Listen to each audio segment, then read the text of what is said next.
Hey everyone, and welcome to the very first episode of Brant's Rants.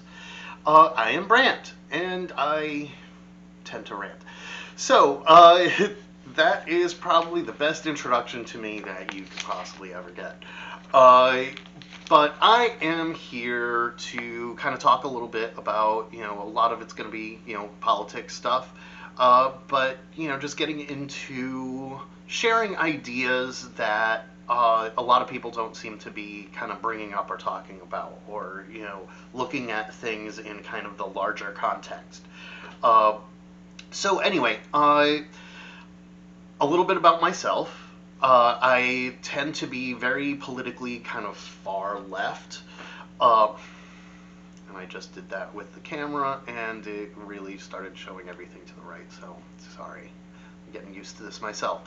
Anyway, I tend to take a position that issues are far more complex or complicated than initially perceptible, and we often try to oversimplify things, and that causes even more problems. Um, we also tend to overlook the perspectives of a lot of the people who are actually being directly impacted by a lot of the policies that are that take effect. So, as like an example of one thing that kind of generally frustrates me with the American political system is, at least in my lifetime, I can't remember when the last time an actual educator was in charge of education. Um, and so a lot of people make a lot of votes and change policy based upon what they think education should be, rather than what it is and how it works and how people actually learn. uh, you know so that's an example. I also take a particularly philosophical route, so I very much focus on ideas. I'm not about, you know, politics as who you are. I'm not team red or team blue. In fact, I actually voted green for several elections, including 2000, and I'm not ashamed. Actually, as time goes on, I'm actually a little bit more proud of having voted for Ralph Nader in 2000. I still think he actually would have made the best president out of all three of those doofuses. Anyway, but I take that position of where the far right, I tend to think, is much more kind of religiously based. There's a lot of very heavily religiously ideological people who want their government to be based upon all of their religious beliefs, and that's a large portion of the kind of far right of our country's political system, or the reality. I think a lot of centrists tend to be much more pluralistic, but because of the fact that the far right is very, everything should be based upon what we believe. There's a very strong tendency for all the rest of us to be like, don't believe in things. It's okay to believe in things. It's just focusing on what it is that you believe and feel passionate about, and how much of that really should be impacting upon public policy. So, as an example, I am a very firm believer in the concept of human rights. I think that is a great unifying factor for humanity in general. Is the concept of human rights and human responsibilities, and we're all here in this world together. We got to find a way to coexist, but it not necessarily in the ways where we are polite and civil, and nobody ever actually brings up any of the issues that cause a lot of division in our society. Let's just kind of ignore them until they go away, I guess. Um, so that's not me. Anyway, so I was raised Catholic, which is part of the reason why I tend to have this kind of anti-theocratic thing, because I was that theocrat guy, in high school and earlier and everything, and I'm a little ashamed. So that's my little bit of read in the ledger stuff that has kind of sparked or motivated a lot of my later activism and left-wing actions. I do identify as an atheist, some of us joke, we call ourselves recovering Catholics, because when you're socialized in a particular way, you're socialized in a particular way, and so it's really hard to just kind of say, oh, I just don't believe that anymore, and then change your entire life, behavior, attitudes, everything. It's just that simple, right? But anyway, so in terms of my kind of resume or whatever, I'm not a lawyer. I don't have a PhD or even a master's. I do have an undergraduate degree, and I went full humanities. So if you are one of those people that you think that the only purpose of a college degree is to get marketable skills to be able to compete in the workplace and make money,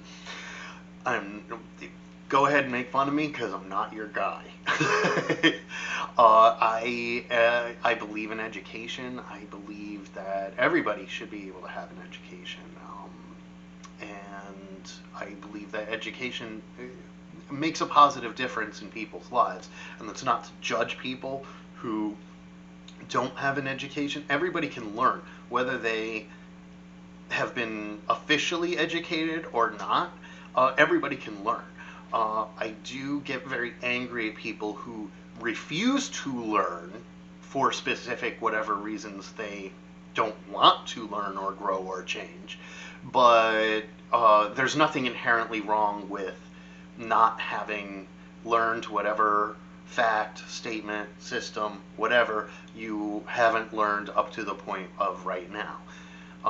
Everybody can grow, everybody can change their minds, everybody can become a better version of themselves. That's kind of part of the whole point of why I think education is so important. So that's one of my big issues. So whenever I was a undergrad, I was a little bit of a overachiever. I ended up being double major, double minor. So my majors were philosophy, religious studies. My minors were women's studies and legal studies. So a lot of that was just kind of trying to figure out my own stuff. Again, having been raised and socialized within a very particular system that I saw a lot of problems with. Part of it is kind of, then where do you go? How do you try to sort through and unlearn some of the problematic stuff and yet still learn and build upon what you do already know at the same time? So that was a lot of my kind of college process. Oops, sorry. Get my, there we go. Oops.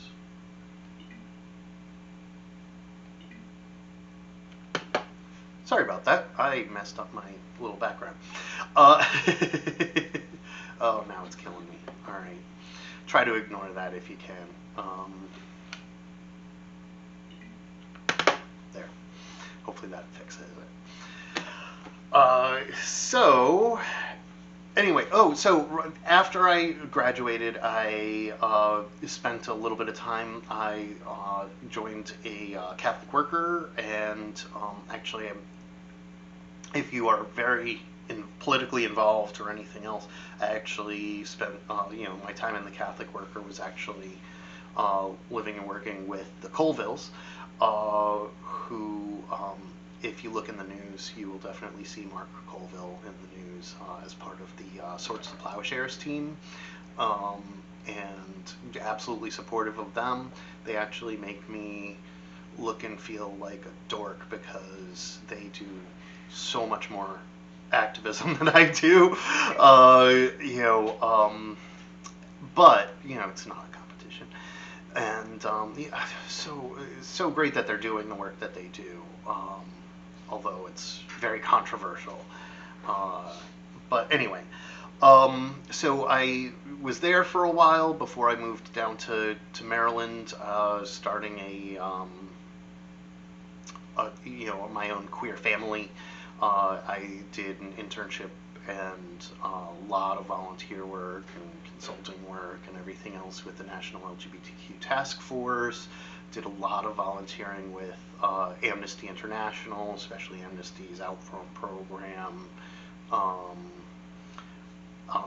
Another, if you're ever looking for real expertise in areas, I think Human Rights Watch, Amnesty International, again, human rights are real. Just because people don't get paid a whole lot for supporting them doesn't mean that they are not important. It just means that money interests don't want to support them. Anyway, so I did that. I did conference organizing with the National Minority AIDS Council for several years. That was one of my favorite jobs ever.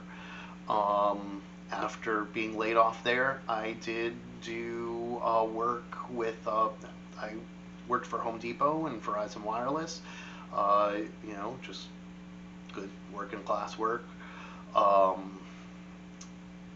Not happy about the corporate nature of them, but we all have to survive and pay bills, and I had kids to support, and you can't always get paid to do the things that you want to do. That's one of my big critiques of capitalism, is you could always get paid to do things that aren't always so good, but you aren't always able to find ways to get paid to do things that are great. But I'm glad I did all of the work that I did. I met a lot of great people. I'm really proud of the work I've done.